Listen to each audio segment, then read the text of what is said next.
கவிஞர்களும் அவங்களோட இயற்பெயர்களும் ஒரு ஷார்ட்கட்டோடு பார்க்கலாம். கண்ணதாசனோட இயற்பெயர் முத்தையா. இதை நம்ம எப்படி ஞாபகம் வச்சுக்கலாம் அப்படின்னா, ஒரு குழந்தைக்கு கன்னத்தில் முத்தம் கொடுக்கணும் அப்படிங்கிற மாதிரி ஞாபகம் வச்சுக்கலாம். கண்ணதாசனோட இயற்பெயர் முத்தையா. அடுத்து தாரா பாரதியின் இயற்பெயர். அந்த தாரா அப்படிங்கிற பேரை நம்ம திருப்பி போட்டோம் அப்படின்னாலே ராதாகிருஷ்ணன் அப்படின்னு நம்ம ஞாபகம் வச்சுக்கலாம். தாரா ராதா அப்படின்னு ஞாபகம் வச்சுக்கலாம். தேர்ட் ஒன்று என்னென்னா, முடியரசனோட இயற்பெயர். இப்போது மூடி இருக்க ஒரு பாட்டில் நம்ம ஓப்பன் பண்ணணும், அந்த மாதிரி ஞாபகம் வச்சுக்கலாம். மூடி திறக்கணும் அப்படிங்கிற மாதிரி. முடியரசனோட இயற்பெயர் துரைராசு. நாமக்கல் கவிஞரோட இயற்பெயர் என்னென்னா வே. ராமலிங்க பிள்ளை. இது மோஸ்ட்லி எல்லாருக்குமே தெரிஞ்சிருக்கும். கல்லில் லிங்கம் இருக்குது அப்படிங்கிற மாதிரி நம்ம வந்து ஞாபகம் வச்சுக்கலாம். இதுக்கு நாமக்கல் கவிஞர் இயற்பெயர் என்னென்னா வே. ராமலிங்க பிள்ளை. அடுத்து அம்பேத்கரோட இயற்பெயர், இது மோஸ்ட்லி எல்லாருக்குமே தெரிஞ்சிருக்கும், பீமாராவ். கோமகளோட இயற்பெயர். கோ அப்படின்னு யாரை சொல்லுவோம் அப்படின்னா ஒரு அரசனை சொல்லுவோம்.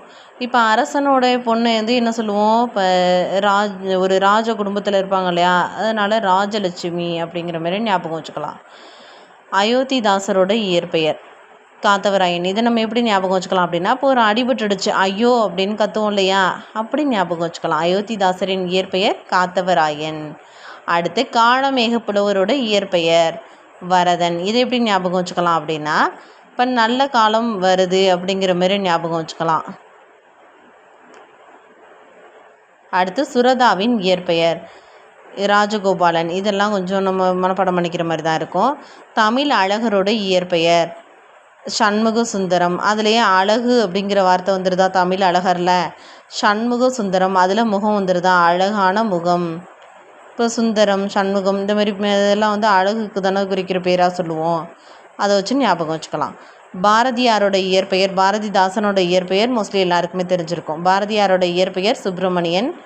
பாரதிதாசனோட இயற்பெயர் கனக சுப்புரத்தினம். பெருஞ்சித்திரனாரோட இயற்பெயர் பாவலரேறு துரைமாணிக்கம். இதுவும் அடிக்கடி படிக்கிற ஒரு கொஸ்டின் தான். அடுத்து வாணிதாசனின் இயற்பெயர் அரங்கசாமி என்கிற எத்திராசலு. அரங்கத்துக்கு வாணி அப்படி சொல்கிற மாதிரி ஞாபகம் வச்சுக்கலாம். இந்த வாணிதாசன் இருக்கார் இல்லையா, இவர் வந்து தமிழகத்தின் வேர்ட்ஸ்வர்த் அப்படின்னு சொல்லலாம். இவருக்கு வந்து பிரெஞ்சு அரசு செவாலியர் அப்படிங்கிற ஒரு விருதையும் கொடுத்துருக்காங்க. இது வந்து 8வது தமிழ் பாடப்புத்தகத்தில் இருக்குது. நாகூர் ரூமியோட இயற்பெயர் முகமது ரபி. ரூமி ரபி இந்த மாதிரி ஞாபகம் வச்சுக்கலாம். மீராவோட இயற்பெயர் மீரா அப்படிங்கிறதுலையே அது நம்ம ஈஸியாக ஞாபகம் வச்சுக்கலாம், மீ ராஜேந்திரன். அடுத்து காயிதே மில்லத்தோட இயற்பெயர் இஸ்மாயில். இதெல்லாம் நம்மளாக தான் படிச்சுக்கணும். இறையரசனோட இயற்பெயர், இப்போ இறைவன் அப்படிங்கிற மாதிரி நம்ம ஞாபகம் வச்சுக்கலாம். சேசுராஜா, அதை வந்து இயேசுங்கிற மாதிரி கூட ஞாபகம் வச்சுக்கலாம் நம்ம. கல்யாண்ஜியோட இயற்பெயர், அதுலேயே பாதி பேர் வந்துடும். கல்யாண்ஜி அப்படின்னா கல்யாண சுந்தரம் அப்படிங்கிற பேரை ஷார்ட் பண்ணி சொல்கிற மாதிரி தான் இருக்குது. கமலாயனோட இயற்பெயர், இப்போ கமல் நடித்த குணா பணத்தை நம்ம ஞாபகம் வச்சுக்கலாம், வே. குணசேகரன். சேக்கிலாரோட இயற்பெயர் அருண்மொழி தேவர். இதுவும் எல்லாருக்கும் தெரிஞ்சிருக்கும். இந்த வீடியோ உங்களுக்கு யூஸ்ஃபுல்லாக இருக்கும்னு நினைக்கிறேன். உங்களுக்கு ஏதாவது டவுட் இருந்துச்சு அப்படின்னா கமெண்ட்டில் கேளுங்க. தேங்க்யூ.